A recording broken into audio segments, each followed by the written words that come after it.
তো আমরা যদি একটি মোবাইল দিয়ে বা একটি ডিভাইস দিয়ে একাধিক ইউটিউব চ্যানেল চালাই তাহলে কি আমাদের কোনো সমস্যা হবে?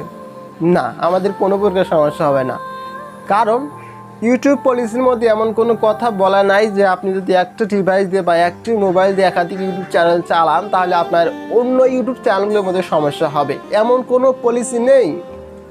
আর একটি কথাই এখানে অবশ্যই মনে রাখবেন যে আপনি এমন কোনো ইউটিউবার পাবেন যে ইউটিউবারের শুধুমাত্র একটি ইউটিউব চ্যানেল রয়েছে, কোনো দিনও খুঁজে পাবেন না। একটা ইউটিউবারের একাধিক চ্যানেল রয়েছে, ইউটিউব চ্যানেল রয়েছে। আপনারা বিষয়টি আমার কথা বিশ্বাস যদি না করেন আপনারা নিজে খোঁজ নিয়ে দেখতে পারেন। আপনারা যে ইউটিউবারের ভিডিও দেখেন তার চ্যানেল অপশনে গিয়ে দেখতে পারেন যে তার আরও একাধিক চ্যানেল রয়েছে। তো তারাও তো একটি ডিভাইস দিয়ে, তারাও তো বা মোবাইল ফোন দিয়ে বা কম্পিউটার দিয়ে, অর্থাৎ একটি ডিভাইস দিয়ে তারাও তো ইউটিউব চ্যানেল চালায়, একাধিক ইউটিউব চ্যানেল চালায়। তাদের কি কোনো সমস্যা হয়েছে? না, কোনো সমস্যা হয়নি। তো আপনাদেরও সমস্যা হওয়ার কথা না। তো এই প্রশ্নটি আমাদের মনে এমনি আসে, এই প্রশ্নটির কোনো প্রমাণ নেই যে একটা ফোন দিয়ে একাধিক ইউটিউব চ্যানেল চালে আমাদের সমস্যা হবে। না, কোনো প্রকার সমস্যা হবে না।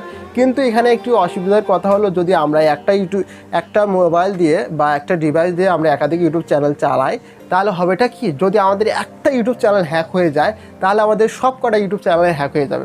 কারণ আমাদের একটা ডিভাইসের মধ্যে আমাদের সব ইউটিউব চ্যানেলগুলো লগ ইন করা আছে। এটাই একটা অসুবিধা, তাছাড়া আর কোনো অসুবিধা নেই। তো আমি আপনাদেরকে সাজেস্ট করব যে আপনারা কোনো অপরিচিত ইমেইল ওপেন করবেন না বা কোনো এমন ওয়েবসাইটে প্রবেশ করবেন না যে ওয়েবসাইটে আপনার সব ডেটা চাচ্ছে, যেমন ইমেল আইডি, জিমেল আইডি সব চাচ্ছে, এমন কোনো তথ্য দিবেন না। বা এমন কোনো লিঙ্কে প্রবেশ করবেন না যে লিঙ্কটা আপনাদের সন্দেহ মনে হয়। বুঝতে পারছেন? তো এটাই ছিল ভিডিওটি।